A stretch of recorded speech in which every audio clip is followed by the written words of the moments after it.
in the studio. Back where we belong. After the snowpocalypse of Nashville 2024, we made it. And I'll continue to say snow is cool for like 5 minutes. 5 minutes. Then it just becomes a problem. That's how much time we spent in the snow, I think. Well, me trying to get out of my neighborhood with like the icy roads, there was many a times where I had to just turn around and go back to the house because I have to go up hills on the way out. Was not good. Was not good. I spent 4 years driving in that mess, so a little bit of experience. Oh, yeah. Well, just like the things we've seen. Y'all think this is bad. Yeah. I was in Montana for a year and a half, basically like 20 minutes from the Canadian border, so right next to the Grinch. It was miserable. I'm fighting grizzlies for food on a Wednesday. You know, like I don't Wednesday, huh? Yeah, and they're not really agreeable bears. And you're here. Hey, you must have eaten something. I look bad. Look at the Grizzlies. What do you think the revenue was based on? Yeah. Patrick Mahomes leads the Chiefs past the Bills again. Ryan Day adds more star players to an already star-studded Ohio State roster. And Jim Cavale joins us to discuss NIL and the uncertain future of college athletics. I'm Jay Crane, and your future is with Crane & Company.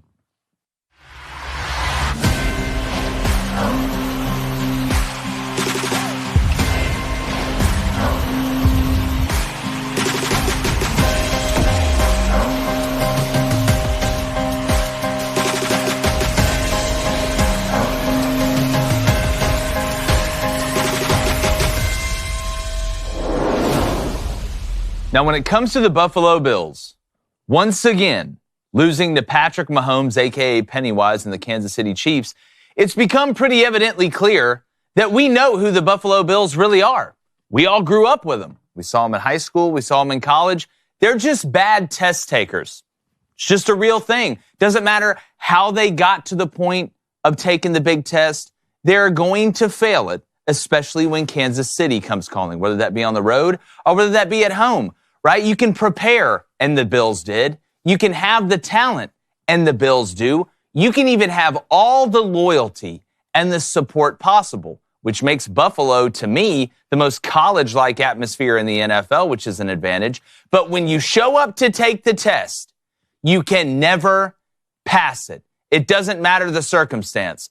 Then on the other hand, you've got Patrick Mahomes and the Kansas City Chiefs who can show up drunk to the test, write the answers on the bottom of their shoe, and it doesn't matter how the day goes, they are going to pass it. And it's sad, to be honest with you. The Bills have never won a Super Bowl. We know about them losing multiple times in a row with Jim Kelly, but it felt like this year they were going to walk in the classroom, sit down, didn't matter the proctor, and pass the test. But once again, they did not. And the question now becomes, maybe they're not meant to pass the test with this group. Hell, maybe they're not meant to pass the test for a long time. We've seen it in the past with the Red Sox and the Cubs. Heck, it took Michigan a long time to get back over the hump. It took Georgia and Kirby Smart a while to get over the Alabama hump. But at some point, you would think the Bills would break through. But at the end of the day, when you sit down, you take that number 2 pencil out, it's you and the test. And after all the breaks the Bills caught, yes, the fumble that they were able to recover. Yes, the fumble that went out of the back of the end zone leading to a touchback. It felt like it gave the momentum back to Buffalo. But it all ended the same way it started. And that's with a loss to the GOAT right now, at least playing-wise, in Patrick Mahomes and the Kansas City Chiefs. And the Bills don't look like they're going to pass the test anytime soon. Well, guy that passed a lot of tests, at least, that's the rumor. Allegedly. Former Michigan quarterback David Cohn, my brother, former Western State, Colorado wide receiver Blaine Crane. David, we all know that guy or girl. We grew up with them, right? They passed the pop quiz. Man, I tell you what, they'll nail an essay or a take-home project, right? They won the science fair. They made the volcano that was able to shoot up with the Altoids, whatever the hell you put in it.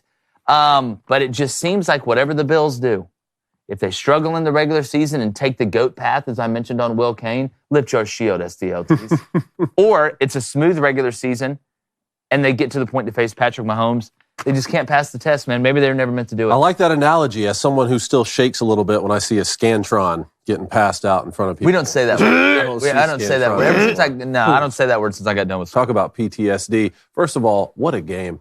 What a game. This was a heavyweight fight that lived up to the hype, man. I mean, it really did. It delivered. And we talk so much about some of these matchups in the NFL throughout the season are disappointing and they don't live up to the hype. Man, this one really delivered. You can tell in late January when these AFC teams with these quarterbacks meet up, it's going to be a heavyweight fight. And it felt like down the stretch, man, the loser of this game is going to.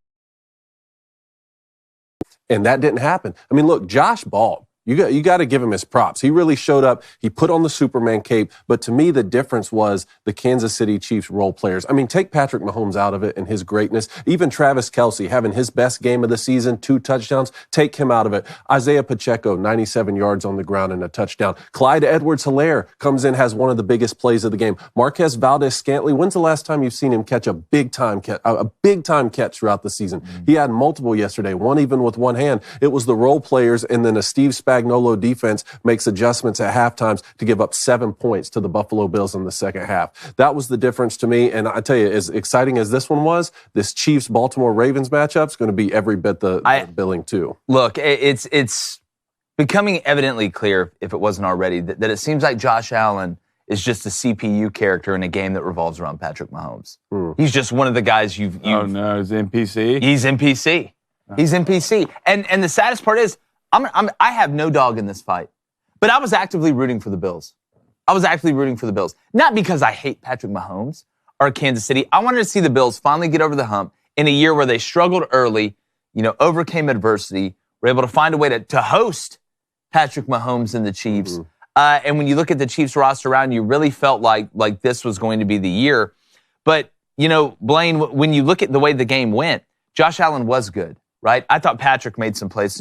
The throw to Valdez-Scantling at the end. And I will say, Stephon Diggs, you got to catch that ball. Yeah. You got to catch that ball. That's the difference. That's the difference. But when you watch Buffalo, the lack of big plays, and I do want to give Spags credit for this, the defense coordinator for the Chiefs, they didn't have a play over 18 yards. I believe Buffalo did. For the whole game. They were going lateral. Buffalo can really hurt you vertically. And they tried to take shots, even against too high. The one I just mentioned is Stephon Diggs. But the Chiefs made the plays down the stretch. And when it comes down to it, and you really look at it and call it for what it is, this was probably the best chance the Bills are going to have ever against the Chiefs. And you still lost it. So, Blaine, I mean, if you're the Bills, and we can talk about the kick, there's many plays that cause you to win a game or cause you to lose a game. You got to make that kick. Again, at the end of the day, in the NFL, you got to make that kick. But it was many plays that led up to that loss. But if you're the Bills, where do you go from here? Where do you go? I think that Stephon Diggs things, it's over. I think it's time to move on. I always thought these two, it started to become with a lot of drama, especially later in the seasons in the playoffs. Stephon Diggs did not play well in this football game. And when you pay your guys this much money, your biggest players have to show up. Josh Allen had to showed up, and I think that right now, if you're the Bills, look at your offense. You had a bunch of injuries on defense. I know your best players were hurt on defense. They'll be back next year. I think Dalton Kincaid's a star. He is. I think Dalton Kincaid, for y'all, their tight end, is going to be a star. So let's start building around him. You move Stephon. I don't think you have to keep Gabe. But what you have right now is not working. It might work during the regular season. That's fine. But once you go up against the Chiefs, it doesn't work. It's almost the Ohio State syndrome, okay? Ohio State was built to win national championships, right? Michigan was built to beat Ohio State. It feels like the Chiefs are built to beat the Bills, right? So if you're the Bills, something has to change. I don't know if it's Sean McDermott. Josh Allen is going to be there. Stephon needs to go. I think Gabe needs to go. You get some younger pieces in there, some more pieces that need to prove themselves and don't get into it with Josh Allen every time he doesn't throw him a pass, and you start building. Well, and we know the relationships that quarterback and wide receivers go through. It's up and down. It's a lot like, relationships in the real life. If you're doing well financially, you're probably not going to have as many arguments as if you were doing bad. But it typically always seems like it ends up with Stephon Diggs yelling or complaining at Josh Allen. And I mean, let's be honest, when it came down to it yesterday, one guy made the plays, one guy didn't make the plays. And I didn't see anybody over there yelling at the other guy who wasn't making plays on the sidelines. 4 plays, 40-plus yards that should have been caught. For the Buffalo Bills, that didn't happen. It's just the difference. And now we'll see and we're going to preview these games going through the rest of the week. We want to know what you think. We're going to take live calls. The line's going to open at 7:15 a.m. Central. We're going to get to him at 7:30. We got Jim Cavale on today. Very excited to get him on to talk some NIL. We're going to get to the Booster Club in a second. Remember, hit that subscribe button, hit that like button. I know a lot of y'all are watching, a lot of y'all are listening, and make sure you're subscribed. It helps out everybody. And speaking about helping out, I get asked all the time, people want to start podcasts. Hey, I want to start a business. What do you think about this? How did you start? I'm telling you, it stops and starts in the best way with Shopify. All right, and it's not just selling merch. They do multiple things. It's an incredible company, and I'm telling you this from personal experience. You get on here, this is an ad, that's an ad, whatever. Shopify has helped us from the jump. And look, we know starting a business can be tough, especially when it comes to running your own online storefront. But Shopify makes it easier. And when you hear this noise, hit it, D. Congratulations. That's money in the bank. Shorty, what you think? All right, Shopify is a global commerce platform, helps you sell at every stage of your business, from the launch online shop stage to the did we just hit 1 million orders, and they help you turn browsers into buyers. This is a very important point. With the internet's best converting checkout, up to 36% better than the other leading e-commerce platforms. Unlike the bills, they will come through when it matters the most. So no matter how big you want to grow, Shopify gives you everything you need to take control and take your business to the next level. And you can sign up for $1 per month. All right, a trial at shopify.com/Crane. That's all lowercase. That's shopify.com/CRAIN. Go there now to grow your business. Like I said, no matter what stage you're in. That's Shopify, SHOPIFY.com/Crane. It's CRAIN, all lowercase. Check them out. They do incredible work. And also, speaking about Shopify and merch, check out our merch store. Do it. Got some pretty cool stuff in there. The hoodies, Sunlight hotcakes. I'm telling you, that Lady Ballers candle, man, that cherry strawberry scent. That's a good one, isn't it? Just something I just walk in and just increases my mood in the most positive way. But all right, speaking about increasing my mood, chat. What is up? Hit that like, hit that subscribe button. If you donate, I will read it if it's on topic. We're going to start the day off with Tomcat Bobcat. What's up, man? It says, will it take the Chiefs not making the playoffs for the Bills to make a playoff run? Does Josh Allen ever beat Vader? I mean, at this point, that'd be the only way. The only way to get past the obstacle, it seems, for the Bills is if it's not there. And listen, I sit up here and I talk about this all the time in sports, that it's cyclical, right? Especially the game of football. Well, for the Bills, they've been in one long-ass cycle of not winning anything, really, outside of the AFC East, which now that's just like, holding hands on the first date for them. You got to at some point get past it. But, I mean, what better opportunity would you have? I mean, you've had the situation where the chips are stacked against you with a loaded Chiefs team. You've had a situation where you didn't catch some breaks and they changed the overtime rules. Now you have the golden situation. You get them at home with a roster that isn't at the level it typically has been to the Chiefs, even going back to the year before when they won the Super Bowl. It's even worse, I think, than the Super Bowl team from 2 years ago. You have them at home, all the momentum. You arose like a phoenix from the ashes during the regular season, had a chance at the end, and you still lost. Yeah. But, David, it's a complete team loss. Mm-hmm. It wasn't like one side of the ball played incredible and the other one blew it. You had chances to put them away on defense, and you never did it. Every time the Bills took the lead, it seems like the Chiefs got the ball, went right back down the field, and scored. Then on offense, when the defense did get stops, right, when you did have the ball roll out of the back of the end zone in an incredible break after you just tried to write an ESPN 30 for 30 by running a fake punt with DeMar Hamlin on 4th and 5. I need a hero. Yeah, bad call. We'll get to that. But at what point do you have to cheat on the test? At what point do you have to be like Tom Hanks' son in that movie with Jack Black and just try and steal the answers? This was really a missed opportunity. Look around the rest of the landscape of just the AFC for a moment. What Baltimore is doing with Lamar Jackson right now. When you look at, at some point, Joe Burrow is going to stay healthy and Cincinnati's going to be a problem in the postseason. The Chargers are about to get a new head coach with Justin Herbert. Oh, it's never going to be That may be Jim Harbaugh. Sean Payton's going to figure things out in Denver, whatever quarterback he moves forward. It's never going to get any easier. The only thing you have going for you, at least, you ran Bill Belichick out of New England. Right now, that may not be a good thing. That may not be a good thing. And maybe you have Miami's number in the regular season so that you can win a few AFC East championships in a row so that you can continue to get home field advantage. That's the only thing to me. But look, Mike McDaniel down there, Miami's going to be a problem, especially in the regular season. So I'm with you. I'm with you. But it's also gotten to a point where I feel like Bills fans are like, you know what? Screw the Super Bowl. I'm not even asking to win the Super Bowl. I just want to go. I just want to I don't know. go. What, you just want to get Didn't past the Chiefs? Didn't y'all lose 4 straight? No, they did. But what I'm saying, like, again, at this point, isn't it just get past the Chiefs? Like, can we just get past the Chiefs? I'm not trying to put the cart too far ahead of the horse. And you know what? If the Bills beat the Chiefs, they probably win the Super Bowl, fellas. That's probably the truth, because it'll be such a weight lifted off of them. But again, you're just bad test takers, right? Man, your report card's good, but come ACT, SAT time, it's not a good situation. You're panicking Skywalker. That's just the truth. God, nothing like panicking. Let's go to Colts fan 12. It says, what do you say to the haters that say the Chiefs won just because they got all the calls? I don't think the Chiefs got all the calls. And again, this isn't like a one-off. This happens every year.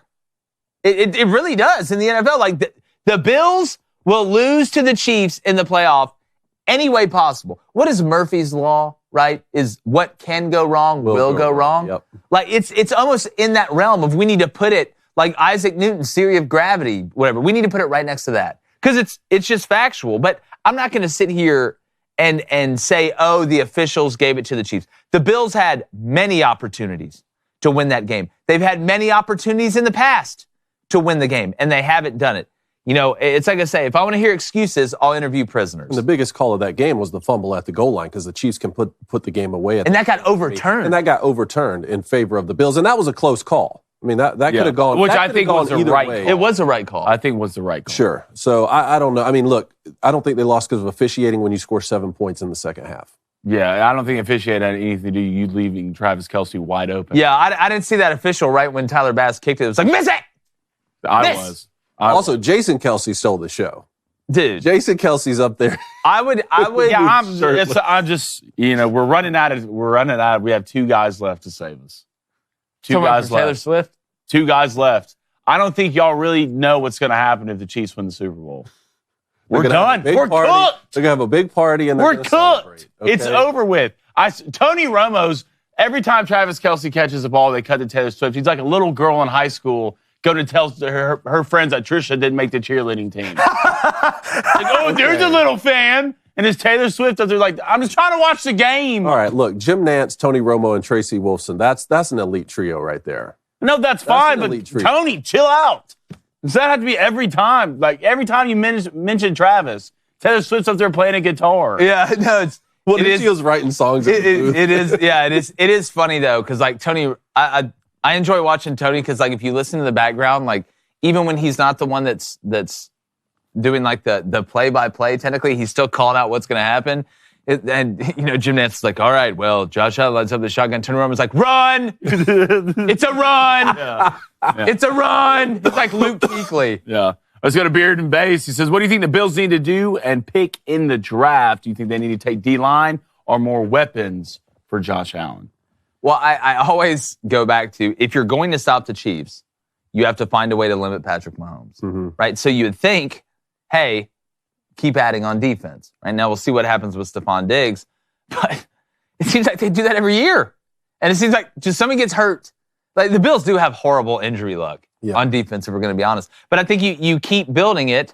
And I thought the Chiefs' offensive line did a good job of protecting Patrick yesterday. I know the Bills, like I said, are beat up. That was a big part of it. I thought Patrick had time. And then when he doesn't have time, he's so good at creating outside of the pocket and extending plays, taking off for 3 yards if he has to, or finding somebody open late. I think you still lean defensively. Yeah. I mean, you almost the Von Miller trade or signing, it didn't work out quite like you wanted it to, right? Like he wasn't able to stay healthy. He's a shell of his former self. I think he provided a lot of leadership in the locker room for some of those young guys. But yeah, look what Detroit's doing on the line of scrimmage right now. You know, look what San Francisco's able to do on the line of scrimmage. I think that's the way you're able to get after some of these great quarterbacks in the AFC. Definitely. Well, we're going to get back to the Booster Club. Remember, phone lines open here at 7:15 Central. David, Niners survive. Barely. Survive. I was very surprised this game was as close as what it was with the way the Packers played against the Cowboys. You heard Shanahan talk about we've been preparing for the Packers since the second quarter of the Cowboys game. They weren't going to sneak up. But I think this is, and I want to give the Packers their flowers. They were able to hang in it. I think this is where you see, and people say, oh, Brock Purdy's overrated, this, that, and the other. San Francisco beats you with complimentary football. What do we always sit here and say on this show? It doesn't matter if it's basketball, it doesn't matter if it's football, it doesn't matter if it's baseball. Versatility wins. The teams in playoff formats, in sudden death formats, they're not only able to survive but thrive are the teams that can win in multiple ways. Sometimes in the NCAA tournament, great shooting teams aren't hitting shots. You've got to be able to win a rock fight. You've got to be able to win a game that's ugly. You've got to be able to win a game on defense. You've got to be able to win a game by just maybe not making that mistake when the other team does. And as much as people are like, oh, maybe the 49ers are overrated, with all this talent, maybe they're not that good. I think it's an even bigger accomplishment to be able to beat a team with nothing to lose like the Green Bay Packers when you don't have your best game, when Brock Purdy's little ass hands can barely grip the ball, you still find a way to win. And to me, I think that's what makes this 49ers team different. I think that's what makes this Ravens team different. It's complementary football. What is the best tility? It's past fertility, it's versatility. Because without fertility, there is no versatility. If you're a Packers fan, I know you're disappointed in losing a playoff game to San Francisco yet again, but you got to be feeling pretty good right now. I'm buying stock in this Packers franchise. They're young. They're so young, and your quarterback, look, Jordan Love, of course, has to get rid of some of the erratic play that he has, the throwing across your body at the very end to end that game. To me, that's an unacceptable throw, but you got another quarterback pick right. This team is young. I mean, you could play in NFC championships for the next 4 or 5 years with this team.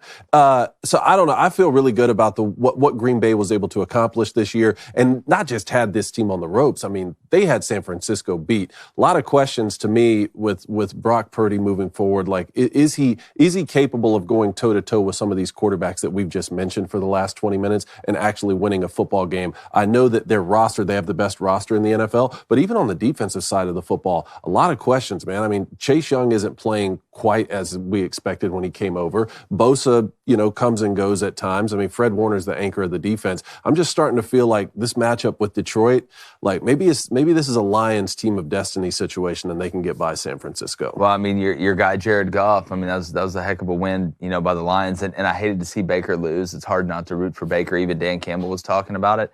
But I tell you what, I understand the questions about Brock Purdy, but we cannot forget what this man has done up to this point. Mm-hmm. Does he have a loaded team around him? Yeah, he does. Well, so does Dak Prescott. Mm-hmm.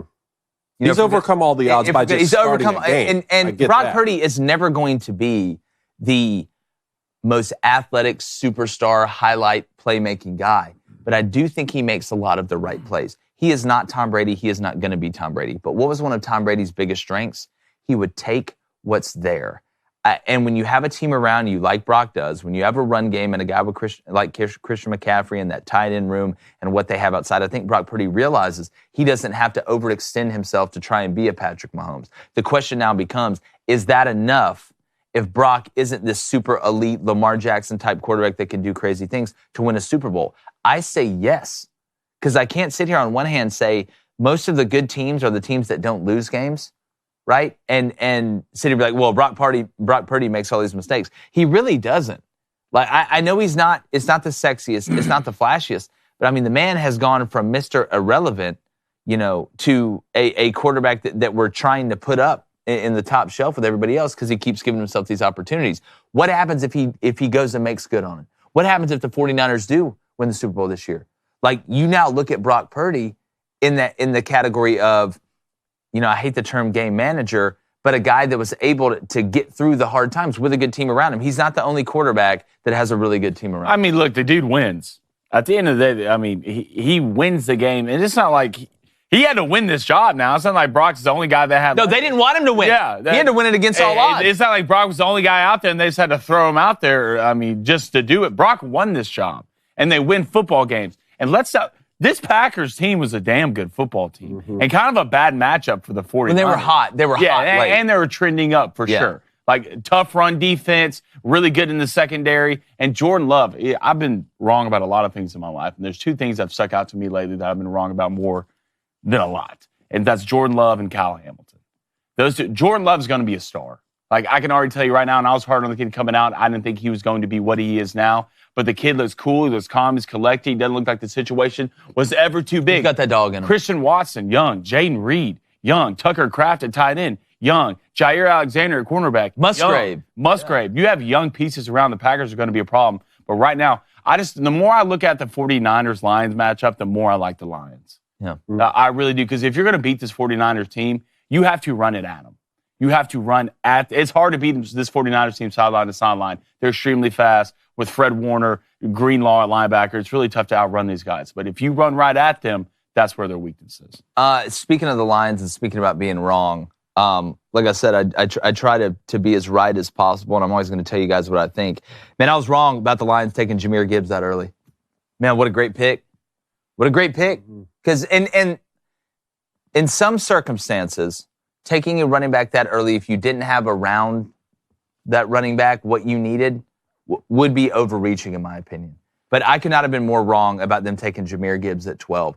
What he has brought to that team, I think what surprised me the most is I knew he's a scat guy. I knew he could fly. I knew he's a guy you could motion out, go empty, be fine. He can run routes. He's basically a slot receiver that can line up at running back. What has surprised me is his physicality. Mm-hmm. And he runs so much heavier than what he is. And I think if you've ever seen Jahmyr Gibbs in person, he is not a big guy. This isn't a big individual. The difference between him and David Montgomery, at least from a width standpoint, is it's a true thunder and lightning, and it works. But watching him be able to run between the tackles, and that was kind of when he was at Bama, some people would kind of nitpick his game a little bit, saying, oh, well, is he a guy that's just going to be a perimeter guy? Is he going to eventually move to wide receiver? This, that, and the other. This man is a complete back. I watched him pick up a couple blitzes from the Buccaneers and sit in there and buckle down and ride the lightning and not only stalemate, but win a couple of them. And I got to tip my cap to the Detroit Lions scouting team to take that chance, and then it hit like this. As much as it seems like the Bills are always going to lose, for some reason this year it seems like the Lions just find a way to win. Find an excuse to win. And that starts with Dan Campbell, right? He didn't, whatever the haters said, the Jamel Hills, the loonies out there, focused on the mission. That team is a great example of having the identity of your head coach when it comes to winning time. So is Jahmyr Gibbs. And watching the Lions. Now, we'll talk about the Tampa Bay timeout. I don't understand why they didn't take the timeout at the end. That kind of shocked me. But when it came down to making the winning plays, just like the week before, when the Lions had the ball and just ran out the clock, got a couple first downs and ran out the clock, when it was the defense's turn, when they were on the field, the quote-unquote weakness of this team, they were able to find a way to keep the Buccaneers from coming back. Ended up being a heck of a game, but it does seem like right now the Lions are a team of destiny, and that matchup is looking a lot more even than it did a couple weeks ago if I would have put it on your plate. And in terms of drafting Jahmyr Gibbs, I think you may see a change in philosophy moving forward with some of these running backs in the first round who can catch passes. When you look at what Jahmyr Gibbs adds to the Lions offense and Bijan Robinson with the Falcons, they catch so many passes that they basically are turning into a slot receiver. You would never roll your eyes at a wide receiver getting drafted that high, right? So, and especially when you consider that most of the value you're getting from running backs in the NFL now is in that first contract, because these guys aren't getting these big, huge second contracts, you may see a little bit of a change in philosophy when a player like that pops up. Yeah, well, I can't wait for the matchups this coming up weekend. We're going to continue to preview them. Very, very excited about it. But, David, what do we got next? All right, we got best and worst. And, you talked a little bit. I'll start with the Baltimore Ravens and Lamar Jackson as my best. 34-10 over the Houston Texans. They ran for 229. Lamar had 100 yards on the ground himself, 2 touchdown passes, no interceptions, added a new 2 touchdowns on the game, on the ground. To me, the success that Baltimore is having on the field starts in the front office. This is a well-buttoned-up, organized franchise who never panics. When they've had key injuries the past couple years, they've never panicked. When they've had criticism about not getting elite playmakers on offense, they didn't panic. And when your star quarterback comes in the offseason and wants to get traded because he wants to be paid more than Deshaun Watson at the Cleveland Browns, they never panic. They worked it out. Lamar has delivered on his end of it. He stayed healthy as well. They look unbeatable right now. I've said this for multiple years. I'm going to tell you where I'm wrong. I'm going to tell you where I'm right. Sat on this show for, since we've been doing it, especially since we went from the J-Boy show to here and started doing a national sports show and talking the NFL. If you gave Lamar Jackson weapons, it was going to be very interesting to see what happened. I thought that was the missing piece. I've watched the Ravens have really good defenses. I still think of the Ravens as a defensive team. Maybe you can blame Ray Lewis, Ed Reed, those guys. I still think about that. But it's amazing. The year where you finally give Lamar Jackson weapons. And this is with Mark Andrews being hurt, who's probably coming back next week, which is huge. And you put him on a team that has been similar, but now has weapons on offense with a good defense. Obviously, adding Roquan was huge. It would be amazing to see where they wind up. And it's exactly like how I thought. And guess what? Lamar Jackson, it's even better for his health. Because now it's not all on him every single play to have to go out there and treat it like it's college and run around and figure it out. Or go have to run the ball 15 times. And I'm not talking about just quarterback design runs. I'm not talking about zone read or RPO. I'm talking about play breaks down, I got to go. Lamar Jackson, to me, has never felt more comfortable throwing the ball short. You got a guy in Zay Flowers that is a star. There's a reason he got that $7 million signing bonus. All right, you watch Zay Flowers run routes. I tell you what, him and Tank Dell, I don't know how you cover these guys. I don't know what you do. But you got old receivers and young receivers that are talented. OBJ doing what he has to do, right? The run game, even with Dobbins getting hurt, even with Keaton getting hurt, Gus Edwards has been big. Justice Hill's been big. But when you put weapons around Weapon X, then you get the Mega Ranger. And that's what you're seeing right now. And Lamar's comfortable. He bet on himself, and it worked out. And the Ravens, they just seem so confident right now, David. They seem so unbelievably confident. And I would be, too, if I had them. And Lamar, like I said, he doesn't have to go out there and throw for 350 and run for 150. Like, he can go, and I know he ran for a lot, right? But he can because there's so many open avenues and their ability to hit you at every level in every single way. For Todd Monken, he's done a great job, but that must be a lot of fun. It must be a lot of fun to design an offense with the weapons that he has. It's amazing. You give a quarterback really good players, you get a great result. Yeah, I mean, Lamar's the MVP, right? Yeah. He is for, it's hands down. At this point, it's sealed. For mine this weekend, I'm going to take the Lions. I mean, at this point, 3 years ago, anniversary yesterday of the interview of Dan Campbell talking about eating people's knees. I don't know if y'all saw that one. 3 years of the day. And tell me that team is not exactly what that interview is. Saying you take on the identity of your head. Of your head coach. Physicality. He's taken the Lions so far. At this point, I think the Lions might be America's team. Or whoever's playing the Chiefs that weekend. Take off your shoes. Yeah, so good to Dan Campbell. Good to Jared Goff. 287 yards through there. Looked clean. They did get up front. Their secondary made some plays, which I was surprised by. It sucks for Baker and the boys, but Baker, you proved that you belong as a quarterback one for the Tampa Bay. Yeah, well, Mike Evans scored that anytime touchdown. I appreciate it. All right, my best. Nick Dunlap. Flip the script a little bit. Crazy stat for you.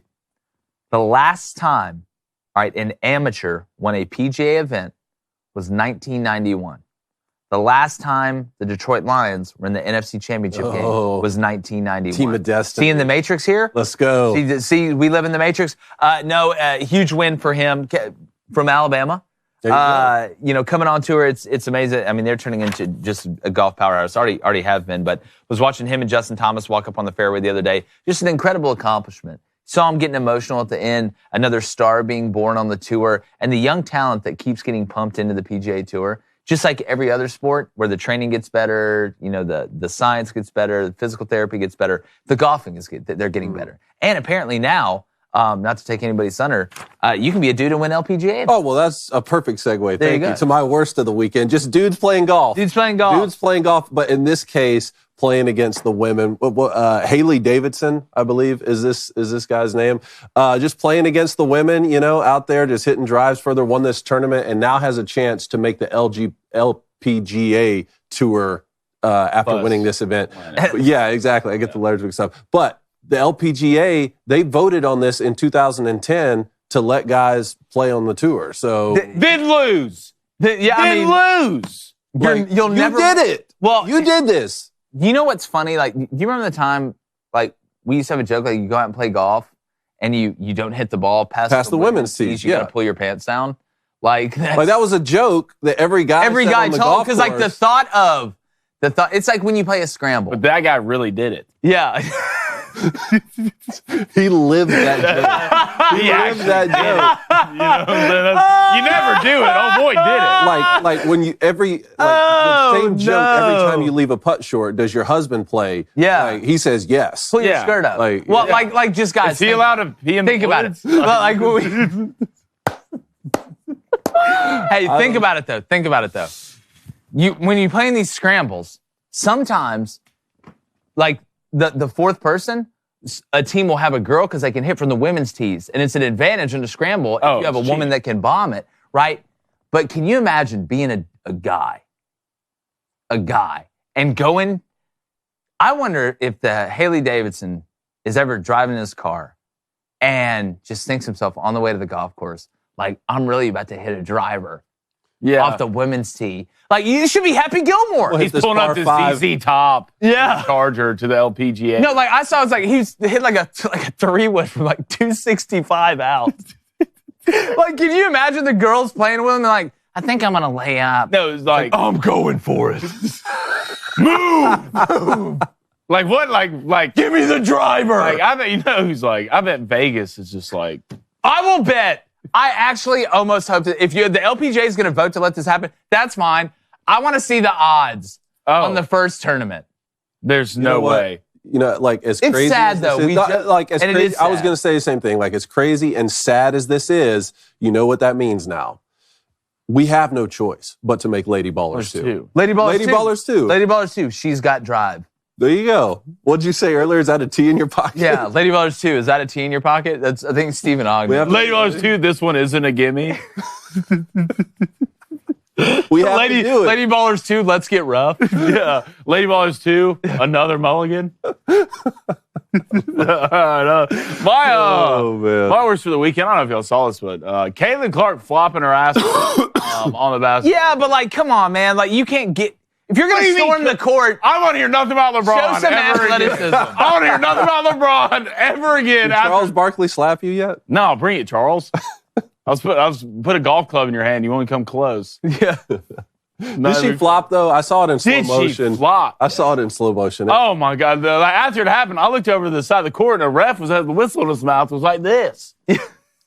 That's 2 free throws forever that girl ran on the listen, court. if you're going to storm the court, at least show some awareness and athleticism. This girl just ran out of the crowd. No idea. Where's security at? No security. Oh, it's a women's basketball game. No, but speaking about security, my worst, all right, is that an Arkansas State basketball game, and we have the clip, okay, just to set the scene. It's a Sun Belt game. It's Texas State, Arkansas State, and they got interrupted by a guy in a wheelchair who rolled onto the court, and it was a joke, that had a shirt that said, I love MILFs. This really happened? This really happened. Play the clip. Fields has not scored. 0-4 shooting. And out the free throw line of a chance to finally crack the scoreboard. Here he comes. There you go. Oh, no. Look at him looking back. Onto the court. Oh, no. His friend's laughing. No, dude. If you're on audio, you've got to go to video and see this. Escorted off quickly. He's pretending to be very sad. inappropriate shirt, by the way. This is almost certainly a staged event. So when you say it was all a joke, like him being in the wheelchair was Here's part what of happened. It? I don't know if this person's really handicapped or not, but this was set up. Right? He had a shirt on that said, I love MILFs. Okay. And so either you are in the wheelchair and they were like, hey, we could get away with this because we don't think there's going to be any repercussions because of your disability. So we're going to roll you on the court and what is security going to do? Tackle you? Are they going to knock you over in the wheelchair? Put spikes down on the court? Yeah, spikes rip the court. Like, or he's not really in a wheelchair and they thought this was the only way that it would be funnier and they could get away with it. Like, part of me appreciates the creativity, right? Part of me is like, it's funny, this, that, and the other. You just do it at an Arkansas State, Texas State game? It feels like a lost bet. It does feel. Is it a fantasy? Is it a lost fantasy? That may be a fantasy football lost bet. That may, David. No, that's just way too specific. Because he had his hands. There's no way. What happened was this: first of all, he has a shirt on that says "I love MILFs." All right. There's probably somebody said you only saw 2 of them, but there's more. Oh, there's way more. There's more. There are at least 5 to 10 dudes sitting somewhere, not in the stands, but between the stands where you walk to the concessions. Yeah. You know what I'm talking about? Waiting for this to happen. This was planned. This was set up. And you can get mad at him for 2 reasons. Because 1, he's in a wheelchair, and 2, he's in a wheelchair and has a shirt on that says, I love MILFs. I know. You can't get mad at that guy. Can't get mad at He's now the head coach of the basketball team. Yeah.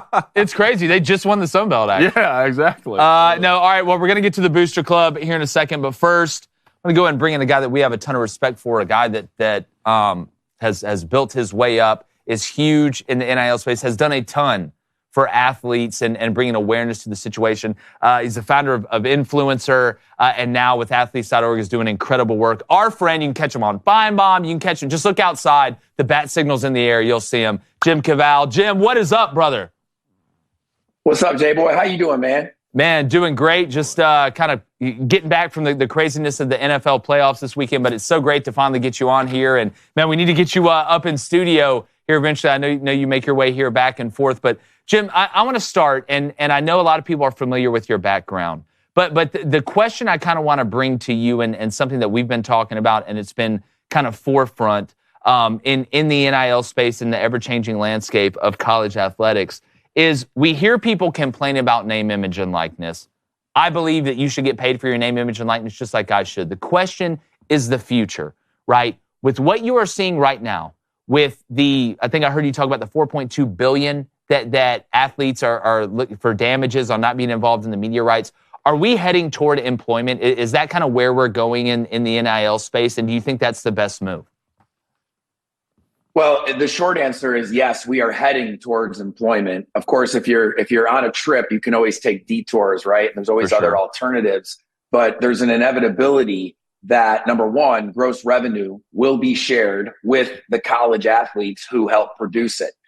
And, really, we're doing a workaround right now for that with NIL using donor money. Donors are funding collectives that are, adjacent to that respective institution. And then that collective is basically doing revenue sharing with the athletes who are going to come play at that school. Yet the donors get zero ROI and the school gets 100% of it. Keep in mind, these donors are wealthy men and women who have been pretty successful in business, and they're going to get tired of funding this. So the reality is that's one reality. The second reality is, just like NIL was a product of the result of the Ed O'Bannon win over the NCAA for the improper use of his name, image, and likeness in the NCAA basketball game that EA Sports used to make. That happened in 2014, 2015. And then, 6 years later, NIL began. Just like that, the House versus NCAA case, and really there's several other cases that the National Labor Relations Board have going on against the NCAA and respective schools and conferences. These cases are the writing on the wall for employment or some other avenue of revenue sharing with the athletes. And the beauty of all of it for fans and really for folks that are a part of your community is, if you do revenue sharing, you can start to limit transferring, because now revenue going to the football players is tied to them playing at that team or that team at that school. You can require bowl games to be played because now you get paid to play in that respective bowl game. And if you don't play in it, you lose a check. You also can limit coach tampering, and all the data of what athletes are getting paid is public. So it's not this thing where, did this school really do this? Did Ohio State really just spend $13 million on this recruiting class? Then lastly, athletes won't be getting empty offers anymore. Right now athletes are getting told whatever they want to hear by a coach just to go to that school. But do they always get paid that money? It's not really regulated, and those people making that offer aren't even held accountable. Yeah, and I mean, we've seen that happen already in multiple instances. And I know if it's happening a little bit on the surface, Jim, you know as well as I do, underneath the water, it's probably happening in a lot more places than what people know. When you talk about the employment aspect of it, and something we've asked here on Crane & Company is, at what point, if I'm giving NIL money to somebody, are the contracts going to balance where the athlete has to stay for a certain amount of time, or it's a breach of contract? It seems like employment kind of figures that out a little bit, right? It kind of bakes it in the cake and gives you kind of an avenue to control it, as opposed to kind of the craziness we're seeing of somebody sign here and then move the other way. You talk about the crazy stories and kind of the horror stories that have gone on. The only thing that worries me, and again, you are much more well-versed in this than I am, you have firsthand experience in it, is that when you do become an employee, you're able to unionize. Do you think it will be done in a way that's organized enough where we don't have a college football strike down the road like we've seen in professional organizations? Because the way I'm seeing it is, it's going to be run like a pro league, right? You're going to have the big dogs break away eventually and almost run it like a professional organization. I don't even know if it'll be attached to the college anymore, but just kind of your thoughts on that. Well, I think that will definitely become possible down the line, as any league set up like this league will be, has that aspect, right? The in the NFL, the only group that has leverage over the owners. The owners, they have no board. They have no 10Ks, no 10Qs. They have no accountability because of the antitrust protection that was given back when Pete Rozelle put the two footballs together and created the National Football League. Like, they have a pretty unique situation in American labor. The only group of people that have any leverage over the owners are the players. Yep. And so we've seen the players use that at times to make sure they have a collective bargaining agreement with the right components to it. With this situation, with what we're working on at athletes.org in organizing athletes based on conference and sport, starting with football, men's and women's basketball in these power conferences. And each of these groups are called chapters. So you have a chapter for the SEC football athletes. You have a chapter for the ACC men's basketball athletes, a chapter for the Big Ten women's basketball athletes. These chapters are meant to be vehicles for collective bargaining with their school conference and or the NCAA CFP. And it's not just revenue sharing, guys. It's medical coverage. It's mental health resources. It's field surface. It's concussion protocols. It's when there's a mass shooting on a campus and all the athletes want to put a sticker on their helmet to be uniform and supporting a cause behind that, they can come together and do that. It's all that stuff that you see in pro sports that college football, men's and women's basketball athletes especially, because they produce so much value and revenue for these schools. I mean, you're talking about media deals have gotten just past $1 billion total per year, right, in college football, and more than $3 billion per year in college football alone. Like, these athletes not only need to share in the revenue, but have several sets of benefits around that. And in that collective bargaining agreement, you could also standardize and limit transferring. Yeah. You could also require playing in a bowl game. You could also limit coach tampering. You could also establish transparency. And so you start to solve all these other problems that, in my humble opinion, played into Nick Saban's decision to retire. You can go back to last summer, SEC media days, SEC meetings in Destin. Saban went on a rant, said, if we're going to do this, let's do it. Unionize it. Let's collectively bargain a deal, right? He talked about how the NFL has parity. In college football, and I know you guys are a big college football audience listening, and I know you guys love college football maybe more than the NFL. I love both.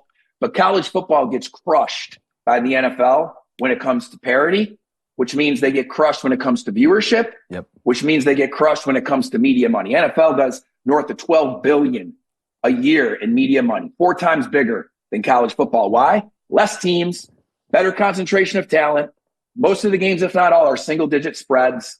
And you got fantasy football and everything else. And so the lowest viewed NFL game each weekend kills the highest viewed college football game every weekend on average. Wow. You got your exceptions like Michigan, Alabama, and the Rose Bowl, and Michigan, Ohio State. But you get the point. So there's a lot of opportunity to create more money for college football by having the better teams play each other more often and the players be collectively bargained into a deal where they share revenue and have these benefits. Yeah. Jim, I think the key word you said in all that was transparency when it comes to NIL. That's going to be the biggest thing moving forward. My question is, how does it get implemented? Now, the NCAA has brought a lot of the pain that we're seeing today on themselves by not making some of these transitions sooner. You talked about the Ed O'Bannon case. We could talk about the Alston case as well. But it seems like every attempt now for the NCAA to do anything, add any safeguards when it comes to the transfer portal or any rulings, is seen as exploitation of the college athlete, so they're shot down in these appellate courts. So moving forward, like obviously they're asking Congress to come in and help, and we've had Senator Tommy Tuberville on our show and Senator Ted Cruz. We know about the PASS Act and all that sort of legislation. How are these things going to get implemented? What's the leadership vehicle to do that? Is Congress going to have to act? Is it going to be the NCAA? Or when it comes to college football specifically, does that need to break off and just be commissioned by itself? Man, you have a great grasp of everything with the way you asked that question. There's 3 aspects to what you just said. Number 1, there's Congress. Number 2, there's the courts, which are these court cases going on right now.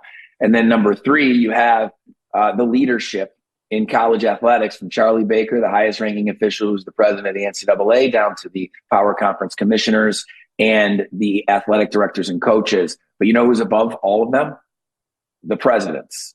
That's who everybody answers to. And that's who's going to really make the decisions from the college athletics leadership standpoint. All of them work for the presidents. Now, before we get to that third group, Congress. The only way that Congress is ever going to provide any protection from further litigation, which is what you just brought up. If you create rules and put limitations on people, we've seen you're going to have further litigation. Department of Justice just past Friday said you cannot have any transfer rules, right? Like you think transferring is crazy now? It's about to go to a whole other level based on what the DOJ just said, which may be, the nail in the coffin on employment, by the way. But you have Congress that could provide protection from further litigation, but they're not going to do it if Charlie Baker and the leaders don't have a piece of paper with a deal between the athletes and their schools, conferences, and the NCAA collectively bargained for categories from revenue sharing down through the other ones I mentioned, like medical coverage and everything else. If they have a deal signed by an organization that has organized the athletes and the athletes have agreed to that deal and it's signed, now they've got an asset to get Congress to protect them. Now they've got an asset to go to the second category, the court cases, and settle. Now they got an asset to actually build a new league, as you just said, and possibly have that new league be separating football from the schools in private for-profit entities where there is a union for those respective players, which, let's be honest, all of this stuff going on from NIL collective money to Oregon, Washington, and USC and UCLA going to the Big Ten to Cal, Stanford, and SMU being in the ACC. All of it is driven by like 50 schools who play football. Yeah. And there's a lot of other people being dragged along in this that don't deserve to be, especially young people who are phenomenal Olympic athletes who played in the most historical, prestigious Olympic conference that we have in America, Pac-12, which has been destroyed. And now you're going to have Oregon doing a track meet with Rutgers on a Wednesday night. Yeah. Give me a break. Let's look at the facts here. Let's look at the fact that 90% of the money comes from media money, tickets and concessions and all this other stuff is nothing compared to media money. 90% of the media money comes from football. And we have another chunk coming from men's and women's basketball and that March Madness deal. And maybe it's not 90%, but more than half of the money comes from football. And then you have a chunk coming from men's and women's basketball. And then the other sports, softball is growing, baseball is growing, women's volleyball is growing. There are some great emerging sports generating more viewership and thus media money. But most of this comes from football. And we're letting all of these other athletes, sports, in conferences get dragged along into this because of football at the top 30, 40, 50 schools. That's crazy to me that we can't carve that out and fix this problem. So will football split off from the other sports? And if so, how long will that take? I think it's going to, I think first thing that's going to happen is the athletes are going to, at least some athletes that play these revenue producing sports in revenue producing conferences, we'll call them the power conferences. Those athletes are going to share in the revenue first. That will most likely happen before football separates. And the reason is because when football separates, I don't think all power conference schools, let alone all FBS schools, are going to have the finances to do that. Yeah. And even if they raise the money, I don't think they have the valuations to do that. And so, but I think separating will happen. The reason it will take longer is because there's media deals at the conference level that go out 5 to 7 years at least. And I think you're going to have to get further along in those before anything's getting ripped up, because here's what's going to happen when they do separate. You're going to have multiple leagues, okay, which is great for a guy like me. I'm from Syracuse. Syracuse is my hometown team. That's who I root for, right? Mm-hmm. Syracuse would not make League One. That's okay.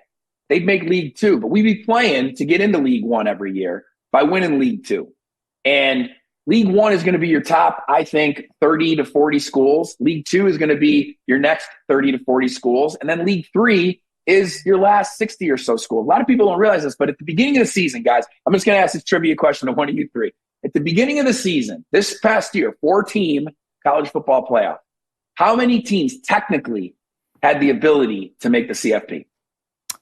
I would say technically a possibility. There's 133 in FBS Division 1. No, that's your answer.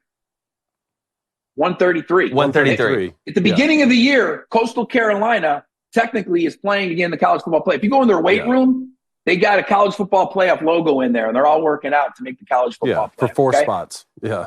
For 4 spots. Realistically, which is where you were going, J-Boy, realistically, the beginning of this past season, realistically, how many teams really had a chance to make the CFP? And what's crazy, Jim, I think we had more this year than we've had in a long time. I would say 5. I would say 5, maybe 12. All right. So now you see therein lies the problem. How many weekends do we have this year where no ranked teams even played each other? 2. Yeah. 2. The average spread past 20. Gambling drives viewership. Mm-hmm. You can't have fantasy. There's too many teams. There's all these things that could be solved by having a League One, a League Two, and a League Three. Mm-hmm. And there's 3 to 4 billion more a year. This is according to media executives. 3 to 4 billion. Billion with a B. More a year with a B. There's 3 to 4 billion more a year in media revenue if the best teams, if you have that Ohio State Notre Dame game or that Alabama LSU game or that Michigan Ohio State game 15 times a weekend, every weekend, way more people are watching college football. There's way more media money to go make. And now you give upside to the schools that create it. Right now, Florida State's pissed at the ACC because they don't get any upside on Syracuse in their media deal, right? Vanderbilt gets the same share as Alabama. Rutgers gets the same share as Ohio State. Give the bigger schools the upside. Give the smaller schools a minimum guarantee to keep operating as is, and then trickle down money to ensure Title IX, Olympic sports, and these other FBS schools like UAB here in Birmingham can still play football. That's where this is going to go. It's going to take some time.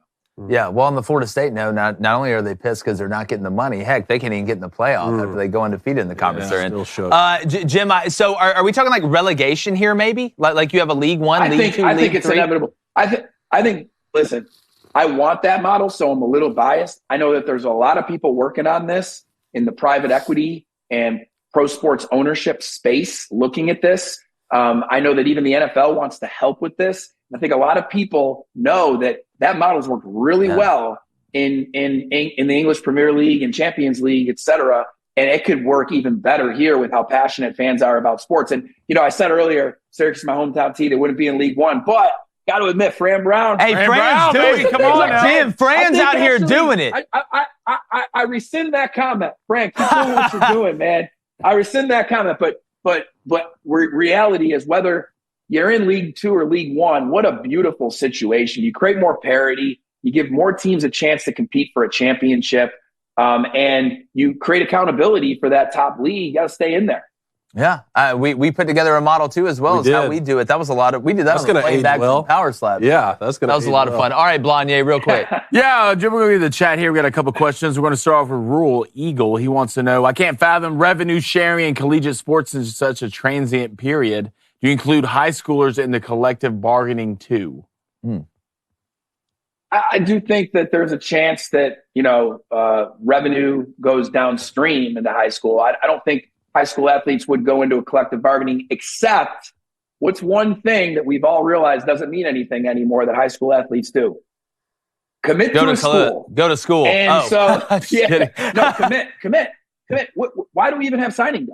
Yeah. I don't understand. Like, what's the point? So I do think that it will affect high school athletes in regard to when you commit to a school, you're actually committing now because you're committing to a school that has a specific type of deal that you are now able to get. Yeah, well, I've said multiple times there's never been a better time to commit to a coach rather than a place than right now. All right, let's go to Christopher Jordan. He wants to know, how do you separate football from baseball when other sports use football employment as president? Football from baseball, I mean, listen, whether it's football from baseball, football from any other sport, the reality is there's a bunch of objective data around everything on the media side from viewership. So more people watch college football than college baseball. There's also a lot more college football broadcast than college baseball. And you can do this against any other sport, but the amount of viewership that football generates plays a part in the pro rata number that the media deal associated with that team produces. And so that's why they would have more money going to them.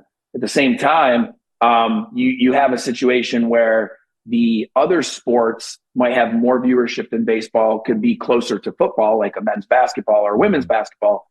And that's where you're looking at a pie, and the allocation right now is just off. Okay. $126 million a year is the median revenue of a power conference school. More than 40%, sometimes 50% is going to coaches, staff, salaries, and only 10% is going to the athletes via tuition. And all the athletes get the same number, regardless of sport. Getting the pie and reallocating it based on what sport you play and the revenue it produces and some sort of percentage of revenue that goes to the athletes, that's what we're going to get to. Right now in the NFL, 50% of gross revenue goes to the athletes. College, 10% of the revenue goes to the athletes. That's why there's court cases going. You know, baseball always used to be my favorite model in college because if you wanted to go straight to the MLB because they do have a minor league system, you could do that. But if you decided to play college baseball, you had to stay at minimum for 3 years. I always loved that. Jim, is there a possibility maybe what we need to get rid of is... they do that in the NBA. Well, yeah. The NBA is another good one because we've lived through both of them, right? We've seen scenarios where LeBron James and Kobe Bryant could go directly to the league. Then we've seen a situation where they were in collusion saying, no, you have to go to college for at least 1 year, creating the one and done. For the NFL, maybe that's a question we should be asking. Should we just simply lift the requirement that kids have to be 3 years removed from high school? I don't know if anybody, an 18-year-old body could even withstand an NFL team, but for some of these superstars who just already know they're going to the league like we all thought we were, you know, maybe, and they don't view a college education as being necessary. They see themselves as being exploited. Is that a requirement we could just lift and say, hey, go try your hand at the professional league right away? Well, you know, I think football has the rule because of the physical nature of the NFL and, you know, the need for most athletes to develop. That being said, there are examples of athletes who are developed in 2 years or in 1 year. I don't know about going out of high school into the NFL. What I do know is I think if you opened it up, you'd have less people do it from learning from other people doing it. Like if you opened up basketball at the beginning, you'd have all these people, all these athletes going out of high school, and then the agents and everybody else would start looking at the case and say, that's not a good idea. And then more guys would go to college and then they'd stay for 3 years. And now you got a really interesting March Madness compared to the one and done situations of today. In football, I think what's interesting is the other side of what you said, which is, will guys be able to stay longer? And will they want to stay longer because they can make good money in college, but they might not make as much money in the NFL? We've seen that a little bit with women's basketball athletes in NIL, like Paige Beckers and Caitlin Clark. We've seen it a little bit now in college, Bo Nix, et cetera. And I think all these questions are part of what will be collectively bargained. Yeah. Jim, great stuff, man. We could not have brought a better guest on to talk about this. Please, quickly, before we let you go, tell everybody again about athletes.org. What you guys are doing is fantastic. Thank you for taking care of the athletes, whether it's through influencer, through everything that you've done. Now, athletes.org, man, you're a godsend for real, my friend. Well, I appreciate that. You know, with influencer from 2017, 2023, I was fortunate to build a company that's in the software realm, helping athletes get content they can share to social and build their brand, but also helping them process all their NIL payments. And we had hundreds of millions of dollars come through influencer during my time as founder and CEO. Sold that to Teamworks, who still runs it today. And more than 300 schools at the Division I level use influencer for all their NIL activity and to help their athletes with brand building. Athletes.org is a new company. It just started and partners with Brandon Copeland, former NFL guy, 10 years in the league. And we're basically organizing athletes to do three things: maximize their income, amplify their voice, and support them in key decisions. And we're already doing that with athletes right now. We're 5 months old and we're signing up team reps from every power conference team in men's basketball, women's basketball, and football. There's about 200 of those teams. And they are getting their teammates signed up. And we are creating a council of athletes that will be ready to negotiate the new deal for the future of college athletics, which is great for everyone based on those things I mentioned before around transparency, coach tampering, transfer limitations, and such. So really excited about what we're building. Athletes.org, find us on Twitter. I really encourage everybody watching this, if you really want to understand what we're doing, to listen to my interview with Adam Brenneman recently, because it really dives deep into all this stuff. If you look up the Next Up with Adam podcast, you can find that. Definitely. Well, Jim, we appreciate it, buddy. Got to get you on again. Let's go grab a bite sometime and keep killing it, my friend. Let me know when you're in Birmingham. Definitely, brother. Will do. Jim Cavale, one of the best out there. One of the best out there. A real one. Real one for sure. B-Ham, baby. All right. Before we get to calls, I know you guys are waiting. We'll get to the Booster Club. All right. If you're a Bills fan today and you're ripping your hair out, or maybe you're worried that you're going to inherit some thinning hair from your friend. We all know you got to look good to play good. Say this every time. Our friends over at Provia, guess what? They didn't have to sprinkle any lemon juice on the back of the Declaration of Independence to figure out the perfect recipe. And if you're one of the millions of American men and women dealing with premature hair loss, start 2024 off right, David, with a real solution that delivers on its promise without the harsh side effects, unwanted chemicals, and there's no need for a prescription. That's right, it's Provia. It uses Proca pill, all right, and it does an incredible job. They guarantee more hair in your head than in the shower or on your comb, and it's effective for men and women of any age, and it's safe on colored hair, treated hair, and styled hair. It's that easy. And right now, just for Crane & Company listeners, all right, you new customers can save over 50% plus free shipping, okay, on Provia's introductory package at proviahair.com/booster. That's right, we done went and did it. And right now, every order includes your choice of a free gift when you go to checkout. Remember, it works. It's 100% or your money back. So don't wait. Order now and save an extra 10% on top of the savings and get that free shipping at proviahair.com/booster. That's PROVIA hair.com/booster, BOOSTER. Go check them out. It's a great product. All right. Speaking about somebody's probably pulling their hair out till they can beat Michigan, Ryan Day's got every transfer in the world. The man's got more transfers than Western Union. Julian Sayin, quarterback, is committed to Bama, now going to Ohio State. Caleb Downs, best DB in the country, going from Bama to Ohio State. You look at, they just signed the tight end out of Ohio. Will Howard, the quarterback from Kansas. I mean, you can't beat him this year, Dave? I don't know, dog. Maybe it's time to put him on the raft and push him down the river. And I think we know, like, look, them watching what not just what Michigan's done against them the last 3 seasons, but going undefeated and win the national championship. I mean, you guys know when Alabama won back-to-back national championships, then you guys got yours, and then Alabama wins another one like that. Wait, there were games past 200010.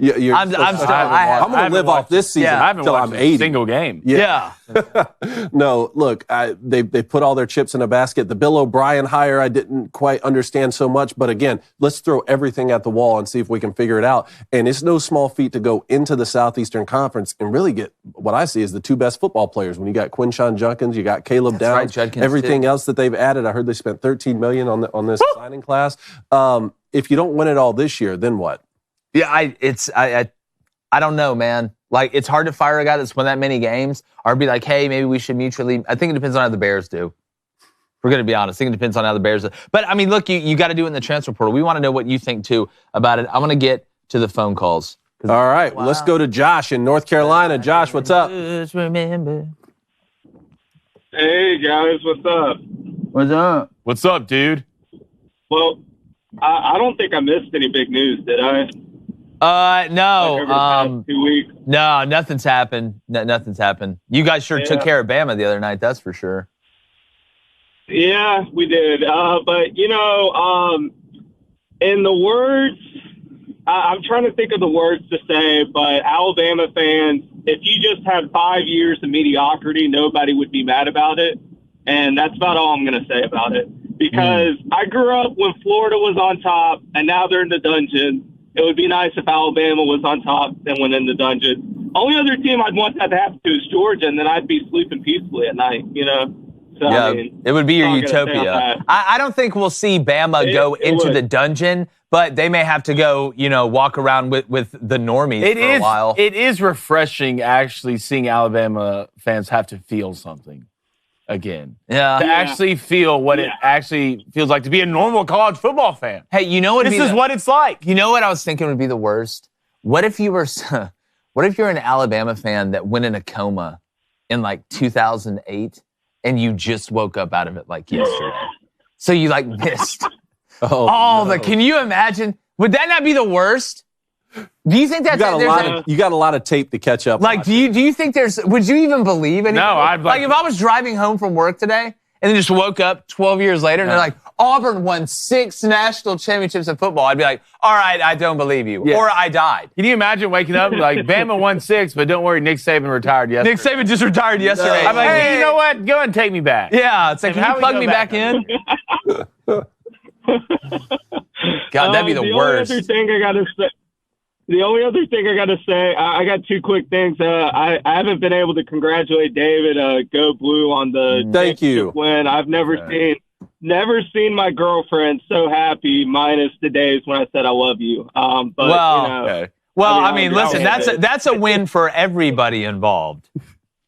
yeah, that's true. And then lastly, Tennessee got 2 huge portal ads, and Jackson, I don't want to butcher his name, Moy, I believe that's how you pronounce it, and then Lance Hurd, Lance is huge. 5-star offensive tackle. That was huge. So I'm starting to feel like 10-2 is the floor. I know last year I stepped in some metaphorical mud with my prediction, but I think I just got to see how spring and fall goes. But, you know, I'll put my prediction out there in August. But we'll see. We'll see. I'm feeling 10-2.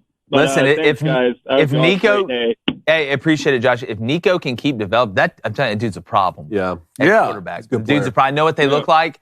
That's what they look like, and that's how they play. But we'll see. It ought to be interesting. Hell, y'all got Dalton Connect now in basketball. I'm starting to feel better about y'all in the NCAA tournament. Maybe I'll just score. Maybe I'll pick y'all. You know who's a happy? David has to pick y'all. All right. Yeah, David definitely has to pick y'all. Yeah. How much is it worth to you? Yeah. The kiss of death. Yeah. Oh, appreciate it, Josh. Especially now that Michigan won it, Tennessee will never win it. Thanks, Josh. Appreciate it. All right, let's go to Jan in Lubbock, Texas. Jan, how are you? Hey, boys. First of all, Happy New Year. Happy New Year, Jan. To everyone. Glad you're feeling better, Blaine. Thank and you. To you, Dave, congratulations. Yes, thank you. Thank you, I have Jan. an opinion on that. I think that until the football season is over after the Super Bowl, everyone who calls in needs to congratulate you. Oh, that's crazy, Jan, because I was going to say starting tomorrow, nobody can congratulate I like your idea better, Jan, because I had so much to do with them winning.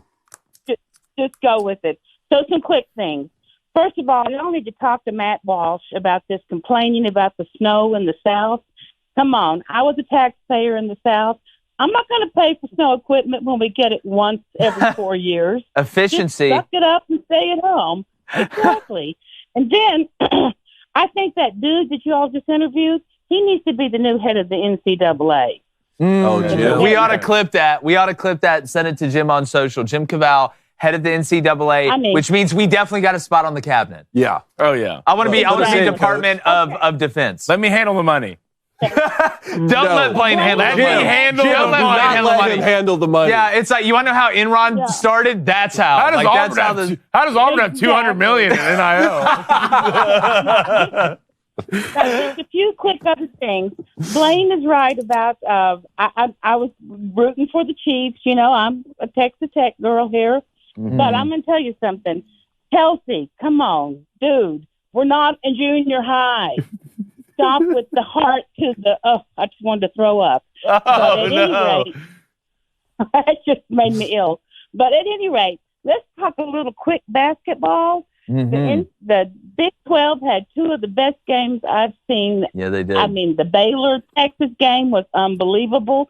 And let's just talk some sweet love to Texas Tech. Hey, listen, Jan, I was thinking about you during the Texas Tech game because I live bet Texas Tech when they were getting blasted in the first half, and they came back and won. I ended up making a decent amount of coin on that. And I tell you what, that Baylor-Texas game was a heck of a game. Texas needed that one bad, buddy. If they ever needed one, they needed that one. Shout out Tyrese Hunter. Then the Syracuse game. The Syracuse-Miami game was incredible. Syracuse guy hit a three-pointer at the buzzer after that freshman with the fro. Looks like an animated character, was out there bawling for Miami. But, Jen, there was some really good college. But tell you what, this NCAA tournament's going to be as wild as any of them. We had FAU in the Final Four last year. Yeah. Oh, it's going to be fun. Well, I know everyone's just dying to get through on the line because I got about 1 million things I could talk to you about. But y'all have a great new year. You too, Jan. I'm ready for football to let's get this over with because I'm ready for some basketball. Wow. Let's do it. Anyway, there's the heart sign to you, Jan. We love you. That's right. Well, love you and Happy New Year, everyone. And we'll talk to you soon again, I hope. Thanks, Jan. Good luck the rest of the basketball season. Rooting for you guys. Ranked 25th right now. Texas Tech. There you go. See you, Jan. Cool. All right. Bye, Jan. Let's go to King Don in Little Rock. King Don, what's the word, man? The real KD. I blame Auburn for our kicker. You blame Auburn for the kicker? Hey, I had the over in the damn game at 48.5. We could walk in 2024 at overtime. It's a hit. Anders? Yeah. He went to Auburn, so I blame y'all. Well, it's funny because boy made like every clutch kick his whole college career. And then goes to the Packers. He's like, nah. Daniels over the Raiders hitting 73-yard field. Yeah, his older brother who just looks like he's. Hey, but you got to feel good about a lot of things if you're Packers. Yeah, for sure. Yeah, I keep hearing this. I do, but I keep hearing like, oh, you guys got to feel good. You're playing with house money. Shouldn't have even been there. But, I mean, we were winning, and then we just blew it. I mean, how do we have 3 trips into the red zone and don't put it in the end zone once in the first quarter? Man, it happens. Absolutely. One, I think the 49ers are really good, especially in the red zone, one of the best teams in the NFL. And 2, you want to know how you blow a lead in the playoffs is when you're young. And I think y'all are a young football team. And I think and the 49ers are getting older. Yeah, well, the same thing that kind of gets you there and gets you to play at that level as a young team can also, because 2 things can be true at once, be detrimental once you get to the point to take that next step, right? Like it's youth has its advantages, it has its disadvantages.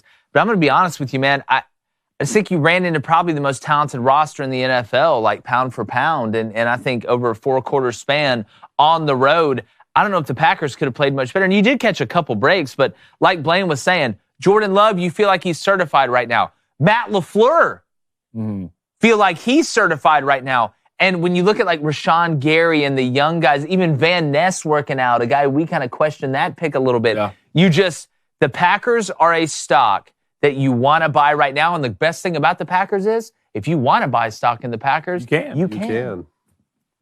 Yeah, we just need to fire Joe Barry, get someone who can actually stop the run, and get a new kicker, and we'll be all set.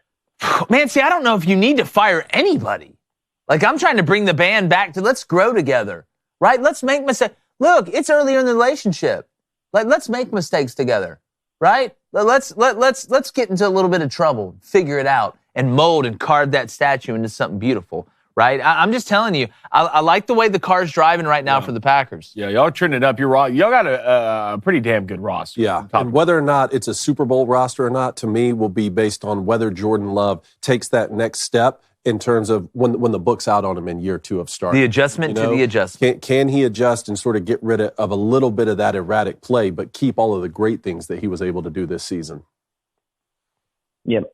My main purpose in calling in, though, is I'll say this and then I'll be done. Every single one of y'all had the Packers finishing last in the division. And then and I'm just going to say maybe Jordan Love's just a little bit better than Justin Fields. And that's all I got to say. Well, I think the Packers overachieved unbelievably this year, especially toward the end of the year. So and the Packers are one of my low-key favorite teams in the NFL. So if anybody's going to come up in me. The rosters are so different. They are. Rosters are so different. Well, and Kirk getting hurt in Minnesota down the stretch. Yeah, well, I'll say this. And Kirk's shopping right now. Is he? At what, TJ Maxx? He's shopping out there right now. Yeah, is it TJ Maxx? I'll say this. I think they both have their strengths. I think what makes Jordan what he is right now is his ability to run. We know he can move when he has to, but he's turning into a nuanced passer of the football, and he can throw off platform so well. I think you can make a legitimate argument for that, King Don. I don't think that's crazy. You know, one thing that's crazy is it felt like the Packers were way better than the Bears this season, but the Bears still wound up going 7-10, and the Packers were 9-8. Yeah. So they're all that division is just all right there. Yeah, y'all do. Yeah, you guys do. Y'all do. I mean, Aaron Rodgers owned them every time they played them. For sure. That's kind of double. We haven't lost them in 5 years. Oh God, Bears fans. It's rough for Bears. It's hard out here in these streets. God, would you rather be a Bears fan or a Bills fan right now? God, I'd rather be a Bears fan because I know what a Super Bowl fan looks like. Oh, wow. Look, I love the Justin Fields say. We'll see, though. Yeah. We'll see. Let's see where Justin ends up. Or who ends up with Justin. We'll see. A lot of decisions coming in the pipe. Speaking of Justin, y'all like my NSYNC jacket I'm wearing today? I like everything you got going. Might sound crazy, but it ain't no lie. Bye, David. Bye, Kingdom. And hello, Ben in Missouri. Ben. I like that little song there. Well, I'm telling you what, guys. Speaking of teams that need to go to the dungeon for a few years, these Kansas City Chiefs are getting on my nerves. Yeah, and you're calling from Missouri. Wow. I know. Well, as a Broncos fan living here, I mean, I was talking to my dad the other night. Would I rather be a Broncos fan? I mean, we thought, well, I'd rather be a Broncos fan than a Bills fan because at least with the Broncos, like the Bears, we knew that that our ceiling was a first round exit this year. Yeah. But but these Chiefs fans don't know how to act. And Blaine, I need some emotional support with this whole. We need I'm here. Taylor Swift to get out of here. I saw Bengals and Steelers fans in the Ravens comment section last night on Instagram saying, like, please, for the love of God, beat these Chiefs. The world. See, I feel like the hate fuels them, though.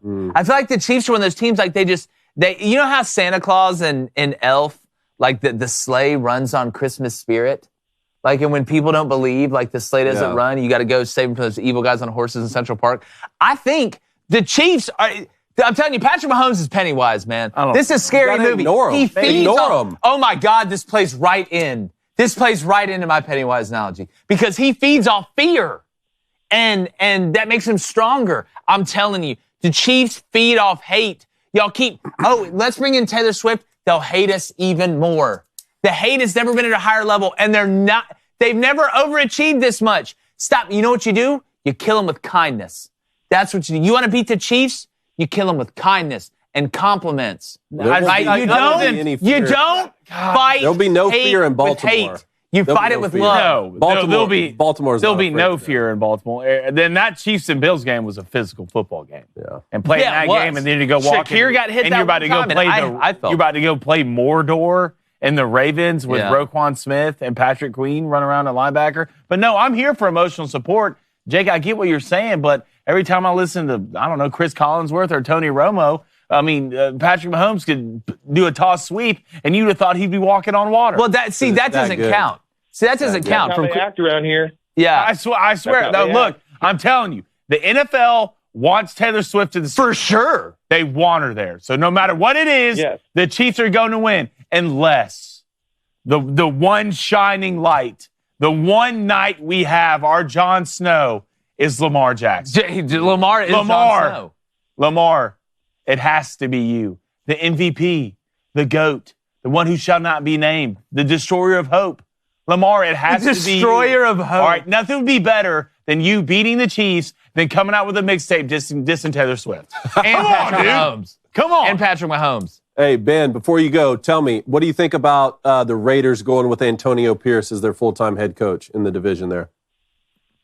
Well, he definitely earned it, and it's going to be interesting to see what the Raiders are. I mean, people are talking about the AFC West, especially if the Chargers get around and they either hire Jim Harbaugh or some coach, plug and play there with the roster that they have. But I don't know. I mean, I think the Raiders. I think with Antonio Pierce, I'd say next year if they have it right and they make sure they have the quarterback right, I could say they could compete with maybe the Broncos and maybe they can beat the Chiefs. We've seen it, so anything can happen. It's one of the more fun divisions to keep up with. Without a doubt. And Ben, quickly, I don't know what the hell's going on with Dennis Gates and Missouri basketball. 0-4 to start the SEC after making the tournament last year. It's they've really underperformed. Yeah, we can't have two good things at once. That's asking too much. You're right. You're right. You're right. You're God, Ben. You're such an Auburn fan. God, Ben, are you really an Auburn fan? Deep down. Golly. I swear. Spider-Man GIF? Oh, man. Yeah. See, I don't know. I got no beef. You'll get no sympathy from me. Have a good Monday, man. All right, one last caller quickly. Max in Chattanooga. We have 20 seconds. Max, what's on your mind? All right. Hey, guys. What's up? So I was going to talk some Heisman odds just real quick. Do it. Nico Iamaleava is at plus 1,500, 750 points behind Ewers, Milroe, and Beck. For the Heisman? What does he need to do to win? Yeah, for the Heisman. What does he need to do to win the Heisman? Man, yeah. I think, this system is so perfect to put up big numbers because you get to maximize plays and you have options pretty much on every play. And his ability to run, only breeds into that. Not that Joe Milton couldn't run, but he can't run the way Nico can. I think Nico, you got the element of surprise a little bit. You're a young guy, right? There's not a lot of tape out on you. I think he's got to run the system. Like as simple as that sounds, Max, I don't mean to give you a simple answer, but that's the best part about Heupel's system. That if you operate, look at the numbers Hendon Hooker was putting up before he got hurt. He was a legitimate Heisman candidate. operating that system at full go. I think he's got to go in there and just be himself. Now, you've got to win the big games, right? To have Heisman moments, you have to have Heisman opportunities, and you got to take advantage of that Heisman moment. And you do at Tennessee. Look at that schedule. So I think a lot of it is just drive the car. Drive the car. You don't have to drive 30 miles per hour over the speed limit, but drive the car and see where the chips fall. I think a lot of it will depend on what's around him and how strong that run game is to be able to open everything else on that RPO action that they do all the time. Well, Jaden Daniels didn't win any huge games. All right. So, I mean, if you put up crazy enough numbers, I mean, you don't have to win the big games to win the Heisman. Well, those numbers were insane. Yeah. I mean, you threw for 300 against Florida State and ran for like 130 and lost. And then against Bama, you were just going bananas. I mean, short of putting up stats like that in both categories, because at that point, if you're not winning big games and you're not even in the SEC, you have to put up big stats through the air and on the ground, right, with your legs, which he can do. But they are one of only two teams in the SEC to play Georgia and Alabama next year. They'll get Alabama at home. They get Georgia on the road. If you find your way into the SEC championship game, and he's the reason for that, you're going to be. Well, boys, how much now? We haven't thought about this, Max. This is kind of just an offshoot of your call. How important is it now going to the 12-team playoff that maybe if you are a 9-3 quarterback, or maybe you are a 9-2 quarterback going in that last game, and you still have a threat to make the playoff, how much that weighs in to the Heisman because your team did make the playoff, right? So that's another element I didn't even think about. Mm-hmm. Yeah, I mean, I think he's definitely got a shot. I think, now that Nick Saban's gone, I think Bama's never looked. It didn't get harder. Weaker. That's for sure. It didn't get harder. No, not at all. Also, one more thing. We're still doing call signs. Yeah. What do you got? Hype train, but hype is spelled H-E-U-P, like Josh Heupel. I get it. I get it. Mind game, sir. Max, call back in, man. That's a great inaugural Thanks call. for calling, Max. Shout out Chattanooga. So the Heisman odds are Jalen Milroe, 750, Quinn Ewers, 750, Carson Beck, 750, Dylan Gabriel, plus 1,000, Will Howard, plus 1,500, Garrett Nussmeier, plus 1,800. Well, Carson Beck's going to win it, so you might as well go ahead and just put the money on it. All right, let's get to bets. I don't want to get to the Booster Club, get some of these donuts. All right. Here's what we got. College basketball, I'm going to be honest. It's been a struggle the past couple days. Oh, no. Tell him, son. You going to be real with him, son? Be real with him, son. You going to be real with him, son? Be real with him. I'm pissed! You got everyone in the control room that's freaked out. Good. Man, Wake up. It's the best part of waking up. They hate you right now. Jake in your cup. Dude.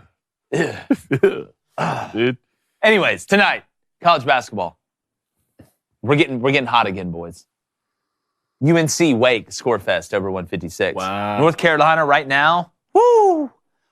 Speaking of Valtar, he's like a North Carolina basketball fan, a Tennessee fan. Yeah. Those are a fan of all the good basketball teams. Yeah. Duke fan. Something about Arizona. I'm a big Duke and Warriors guy. No, I'm just kidding, Josh. And then Kansas. Woo! They better click their heels together and remember who they are. I mean, y'all just lost to West Virginia on the road, and Bob Huggins isn't even there. At home tonight against Cincinnati. The team with the natty in their name, but never seems to win one. Give me Kansas -9 at -112. All right, Blaine, David, what do you got? I'm going to go with the Australian Open here. How about Novak Djokovic under 19.5 games? Yeah. I think he wins in straight sets. That's -130. And then if you would please stop doing that, thank you. I'm going to take Sinner -5.5 games at -110. Man, I can't wait till they play Thursday, David, and we see what happens. Yeah. All right, Blaine, what do you got? All right, yeah, bet in the NBA. My life's over. Here we go. Give me the one who can save us all. That's Luka Doncic. He's a 6-foot white guy out there balling the NBA. He ain't 6 foot. How tall is Luka? 6'8"? Yeah, basically 6'6", something like that. I'm on it. Hold on. Give me the Mavs +3.5 at home. That's going off at -112. Give me John Morant and then the boys. It should beat me up, Scotty, with the Grizzlies at home +7.5, -112. Yeah, he's 6'7". Jaws hurt. 6'7". Luka's 6'7". Little. Yeah, I was close. Jaws. He's David size. That's terrifying. That's terrifying. That is terrifying to think about. I think I could be doing that in the NBA. Yeah, dude. Good. What's your problem? Hey, look, I saw you dunk on some chicks, though. Yeah. You were Luka compared to golf ball. Past the women's tees. Bet that. What up, man? That's the wildest thing. All right, let's get to the chat. All right, let's go to Justin Alfrera with the $5 donation. Justin, thank you for your money, sir. Good morning, y'all. Watch some of that Auburn Ole Miss game. These cats are for real. Watch out because Bruce Pearl can get over that hump. I don't like this. We already made the Final Four. I'm dead inside. I don't like this. Everyone just stop talking about it. Telling me how good Auburn is. Yeah, we'll lose Wednesday at Coleman. Yeah, I can't wait to lose to Fairleigh Dickinson in the second round. Nah, they already won. Final Four. I don't want to hear it from you. At this point, Bruce Pearl's gotten Auburn to the point where I'm not even. I just wait till the tournament. Yeah. What a great. Wow. Dude, I used to just sit at home and just pray to God for a 12 seed. I always watch Cream Canty close his eyes and shoot. I watched Simeon Bowers dribble the ball down the court at points. I was going to Steve Miller with the $5 donation. Love that band. With the NIL, can the schools then drop the scholarships? I feel like if you're going to pay a student to play, it shouldn't also get a free education. No, look, like I said, at some point these contracts got to balance out. Maybe the employee route is the only way. To create, maybe your food's not free to anymore. Create rules. Maybe you have to pay your own room and board. I think a lot of college athletes, I wrote about this several years ago, a lot of college athletes are going to say, man, I had it way better off before. Because the top guys are going to be making the most money.